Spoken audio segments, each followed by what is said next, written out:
Okay guys, naghanap ako ng ganitong coin. Okay, Andres Bonifacio commemorative, 150 years yata to. 150 years. Okay? Okay.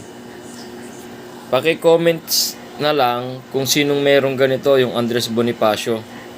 Kita ba? Oh, yan. Okay. Andres Bonifacio 150 years na commemorative coin. Paki-comment. Tapos guys, samahan nyo ng ibang coin ha. Yung mga lumang coin natin, mga 2 piso, mga ganon, mga pisong kalabaw, basta samahan nyo ng lumang coin.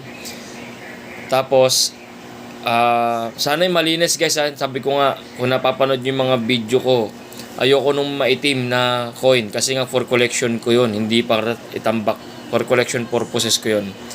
So gusto ko malinis na coin. Ayoko nung bugbog na coin na ginamit sa touching.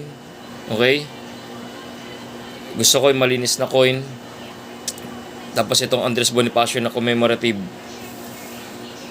Hanap nyo ako nito guys. Tapos i-mention nyo yung location ninyo. Huwag nyo kakalimutan guys kasi hindi ko malalaman kung ano may mechanics tayo guys para makabili ko ng coin.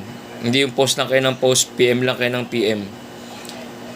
I-comment nyo kung saan kayo location, i-comment nyo yung coins ninyo, i-heart nyo yung post, tapos i-share nyo. Lahat na naka-heart doon ako titingin guys ng para magbabasa ako ng comments. Pag wala akong nakitang heart doon, hindi ko babasahin yung comment nyo guys. Hindi na rin ako sasagot sa PM guys ha.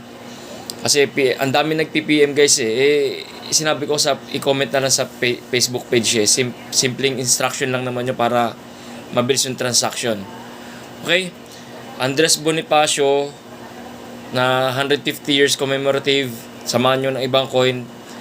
Tapos may bili pa din ako nung Jose Rizal na 1972 tsaka 74. Samahan nyo rin ng ibang coins. Tapos i-comment nyo yung location ninyo. Okay? Ngayon sa mga ibang coins na ibang currency, guys, pakilagay yung currency niya, kung anong value niya, $1 siya o ano, pakilagay, tapos location din ilagay nyo. Okay, tapos heart and share palagi. Doon ako titingin para malam ko kung sino agad uunahin ko. Okay? Happy coin hunting!